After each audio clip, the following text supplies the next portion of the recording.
A very good afternoon. I must thank Dr. Narang for giving me this opportunity to share my experience of Crystalens in treating presbyopia. We all know Crystalens is the only FDA-approved accommodative lens available, and it is widely being used for cataract patients. And a lot of surgeons are advocating the use of Crystalens for treatment of presbyopia. I have done my share of cases, and I'm here to share my experience. I am a speaker for Bausch & Lomb, and I'm a consultant to Bausch & Lomb in the Global Strategic and Scientific Advisory Board, but I have no commercial interest in the product I'm talking about. You all will agree, all of us who are above 40 here, raise your hands. So you know what I'm talking about. The first time I realized what presbyopia means is that 1.5-2 years ago, when my son asked me to load a game onto his PSP. So I had to read a code on the backside of the disk floppy to enter the password, and I could not. And my son, who's 9 years old, told me, "Dad, किसी अच्छे eye surgeon को दिखाइए." So you people who are experiencing presbyopia now know that this is a very, very disabling condition. So what are we doing in Prelex is we are actually taking care of the natural lens of the eye, which is not cataractous, which doesn't have any other pathology, but it has only lost its ability to focus on near objects. And this technique is very simple basically. You just take that lens away and replace it with a new one. And there's no new learning curve because we all are excellent cataract surgeons by default.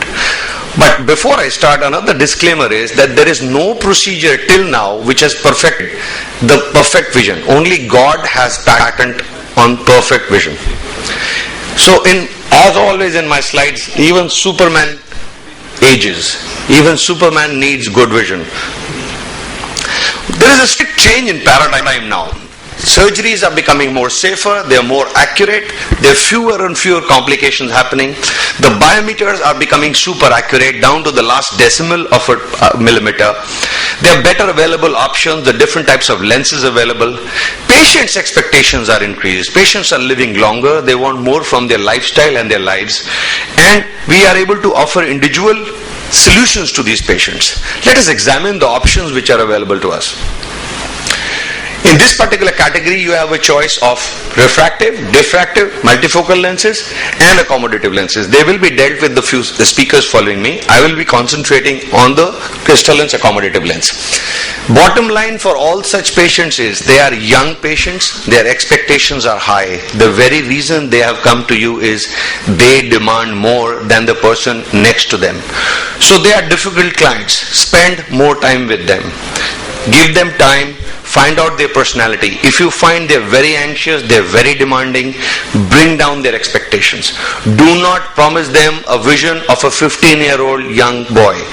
Tell them that you will get a vision what you had was when you were around 37, 38 years old. Tell them that they will require some near eye glass to the range of 1 to 1.25 for doing fine near work. Set their expectations right and it will work.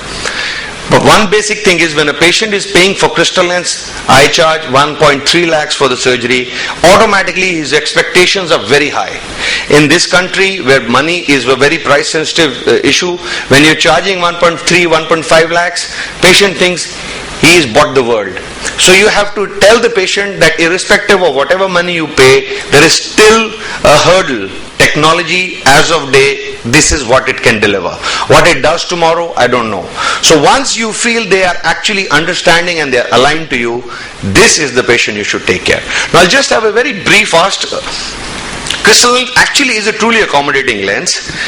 The only issue is other multifocal lenses work excellent, but these are the patients who are just turned presbyopic. They are young, they are active, they drive at night, they work on computers, they go to clubs.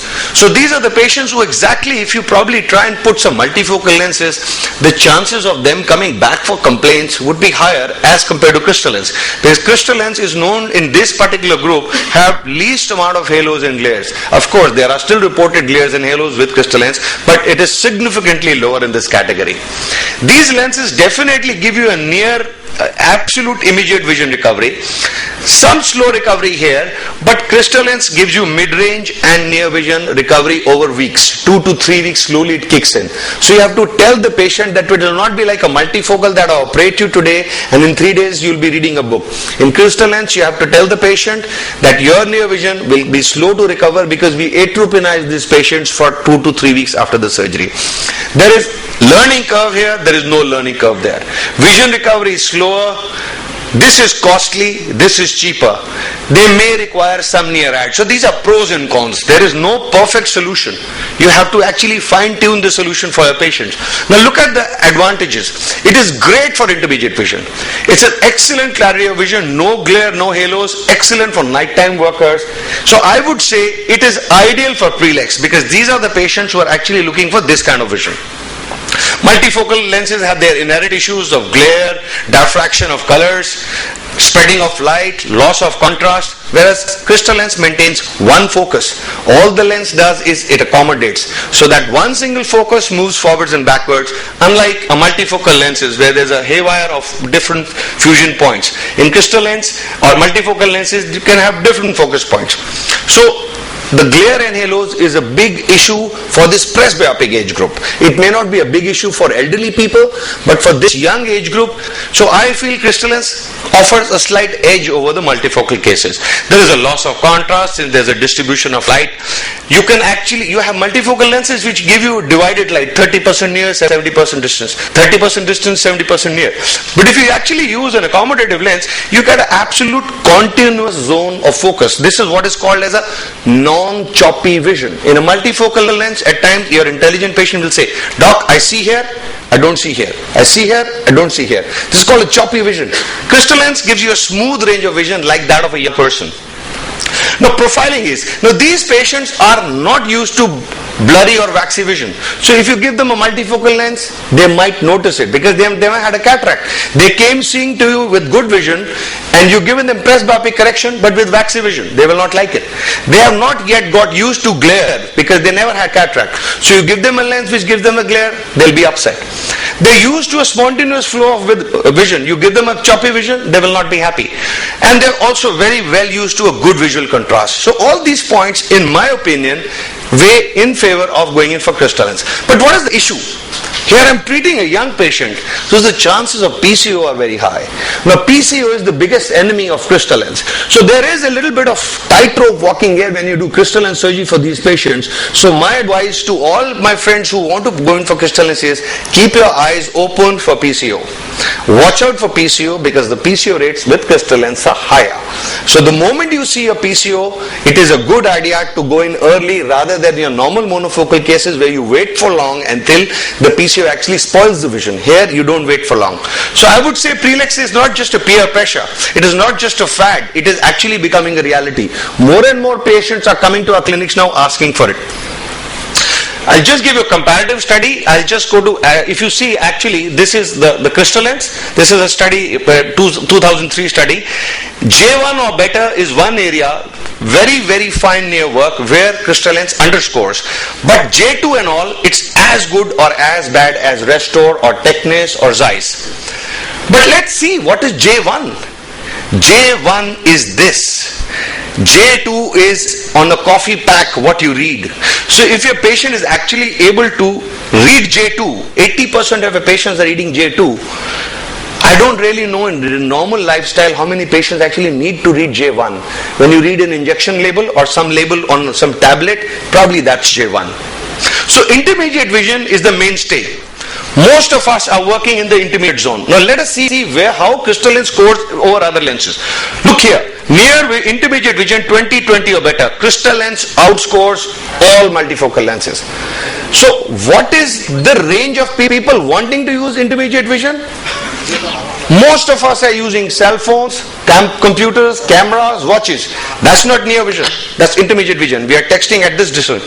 So 85% of most of the supposed near work is not near, it's actually intermediate. So this is where again Crystalens works.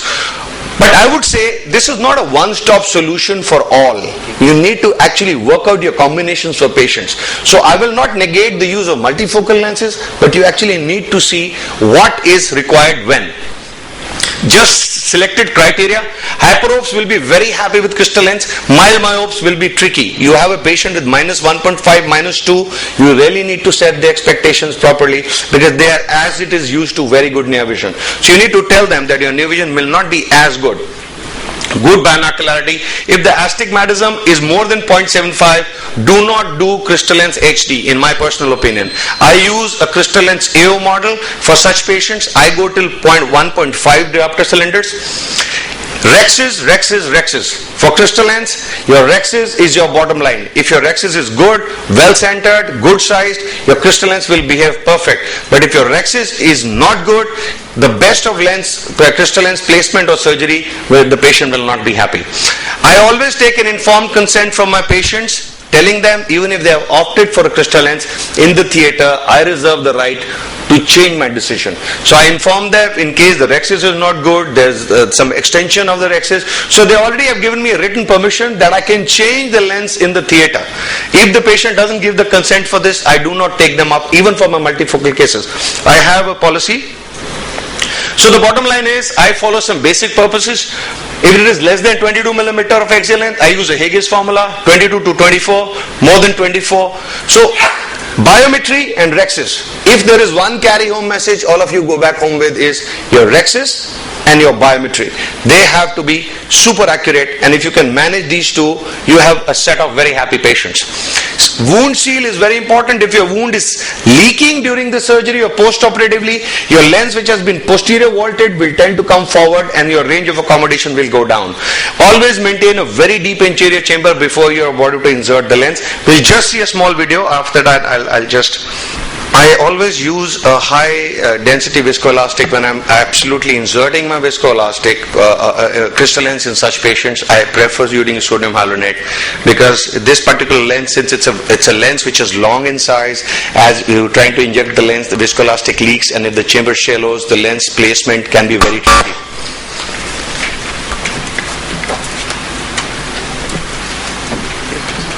This one. I've already given instructions to have the audio on. Yeah. Is it, sir? No, it's not on. The crystal lens. No. A high viscoelastic is put in the anterior chamber, ensuring a deep anterior chamber. Enlarging wound secondarily ensures a more stable wound and a better astigmatic control. Once the lens is loaded, the injector is placed within the center of the capsular bag and making sure that the leading haptics first go within the bag and the trailing haptics follow through, and in the first attempt should be put within the capsular bag. Once the IOL is in, very gently the IOL has to be rotated in place, ensuring that both the haptics on both the sides are within the capsular bag and the bag is well centered and posteriorly vaulted. It is a very good idea to ensure that all the four haptics are within the bag. Counter check by moving the capsular axis. This is a very important step. The capsular axis is covering. Check the Rexis on top of the hinge, always. On both the sides. Once this is done, a thorough and a meticulous irrigation aspiration to remove the viscoelastic is performed.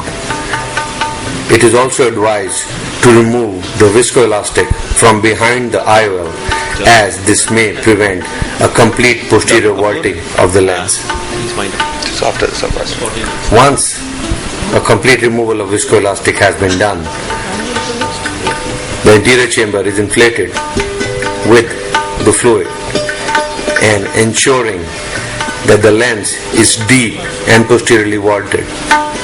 Wound sealing is done by performing a Haddo procedure. You must ensure that the lens absolutely is posterior vaulted before you get the patient off the bed. A very good idea to check the wound for leaks. So before I just finish the surgery, I posterior vault the lens while I inject the fluid. And I come out while injecting the fluid. So the eye slightly over pressurized at this stage. Resurgery.